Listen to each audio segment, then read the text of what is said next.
Hello students, welcome to the PNT coaching classes learn easily and smartly.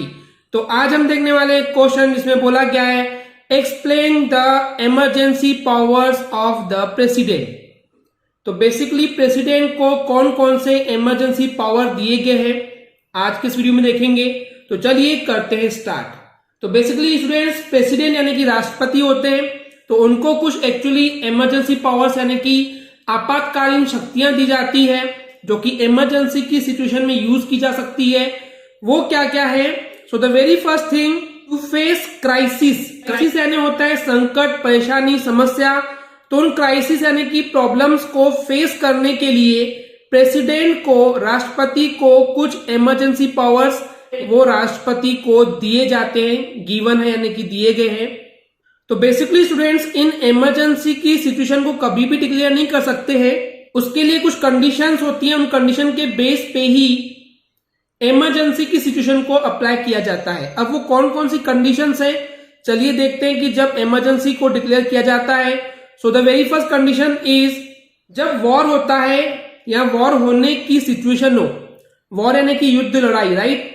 तो अगर war की circumstances है यानी कि परिस्थिति बनी हुई है कि युद्ध हो सकता है, या फिर एक्सटर्नल एग्रेशन है यानी कि किसी बाहर वाले देश ने या किसी बाहर तरीके से बाहरी तौर पे अग्रेशन हुआ है यानी कि आक्रमण हुआ है, किसी ने हमारे देश पे हमला कर दिया है, या फिर इंटरनल आर्म्ड अपराइजिंग्स है। इंटरनल यानी कि हमारे देश के अंदर ही किसी अपने ने ही अपराइजिंग कर दिया यानी कि विद्रोह कर दिया है और उसके लिए उनके पास काफी हद तक आर्म्ड है। आर्म्ड मतलब कि शस्त्र वगैरह जिससे कि वो बहुत ज्यादा विनाश कर सकते हैं, खत्म कर सकते हैं चीजें। तो इन कंडीशंस में प्रेसिडेंट इमरजेंसी की सिचुएशन को डिक्लेयर कर सकता है। वहीं पे जो सेकंड कंडीशन है कि अगर किसी कंडीशन में कॉन्स्टिट्यूशनल प्रोविजन यानी कि जो कॉन्स्टिट्यूशन ने जो प्रोविजंस दिए हैं, प्रावधान दिए हैं, अगर वो फेल हो जाते हैं किसी भी स्टेट में, तो उस कंडीशन में भी इमरजेंसी जो है वो डिक्लेयर कर सकते हैं प्रेसिडेंट। वहीं पे थर्ड कंडीशन है कि जब कभी क्रेडिट को डेंजर हो यानी कि खतरा हो। क्रेडिट मतलब जो भी हमारे पास जो साख है, जो इज्जत है, जो पैसे है हमारे पास, अगर उन इज्जत और पैसों को खतरा हो।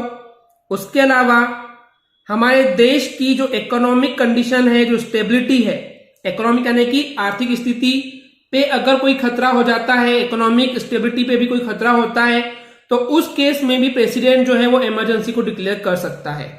ओके स्टूडेंट्स, तो ये थी 3 मेजर कंडीशन जब प्रेसिडेंट जो है वो इमरजेंसी की सिचुएशन को डिक्लेयर कर सकता है।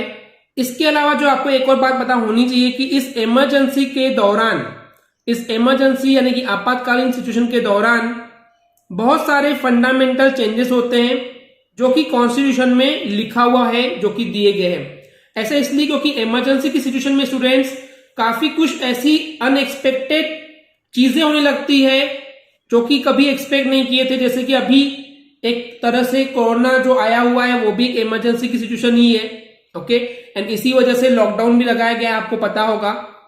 तो इस टाइप से जब कभी इमरजेंसी डिक्लेयर किया जाता है तो उस कंडीशन में कॉन्स्टिट्यूशन में लिखे हुए कई फंडामेंटल जो चीजें लिखी होती है वो चेंज होने लग जाते हैं।